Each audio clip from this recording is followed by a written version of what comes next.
Assalamualaikum warahmatullahi wabarakatuh.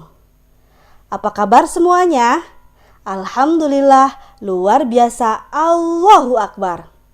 Bertemu lagi bersama Bu Mia di pembelajaran Bahasa Indonesia. Sebelum pembelajaran ini dimulai, kita berdoa dulu yuk. Berdoa dimulai.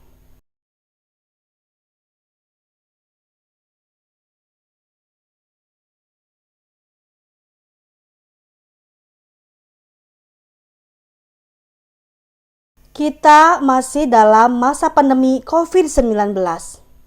Kita harus jaga kesehatan ya, jalankan protokol kesehatannya. Dan jika keluar rumah, kalian wajib memakai masker dan jangan lupa sering cuci tangan dengan sabun.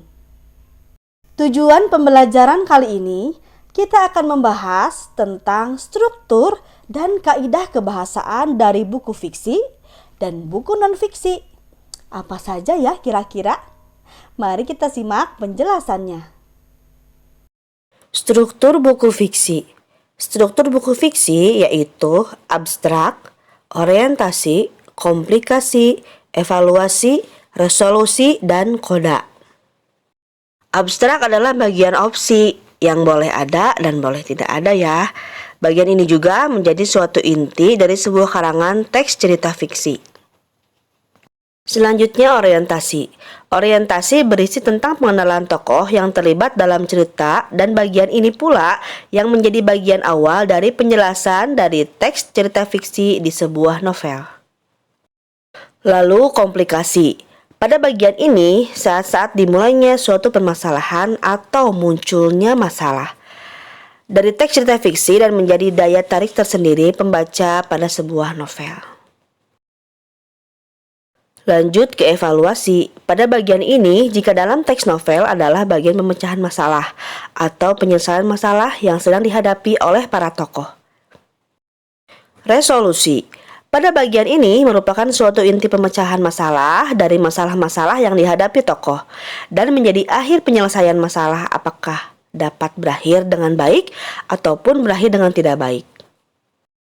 Yang terakhir adalah koda. Koda merupakan akhir cerita yang berisi kesimpulan suatu cerita dan menjadi penutup yang berisi amanat dan pesan moral yang dapat dipetik atau diteladani dari teks cerita fiksi. Nah, ini adalah struktur buku non-fiksi. Yang pertama ada orientasi, urutan peristiwa, dan yang terakhir adalah koda.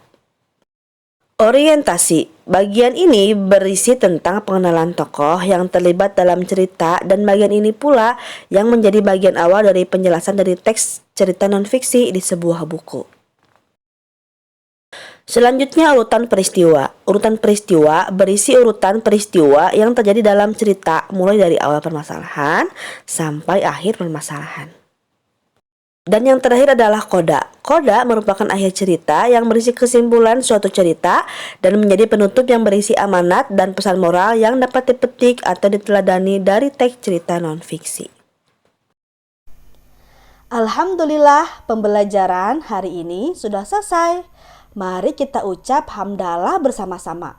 Alhamdulillahirabbil alamin. Sekian dari Ibu. Mohon maaf jika banyak salah. Wallahu a'lam bishawab. Wassalamualaikum warahmatullahi wabarakatuh.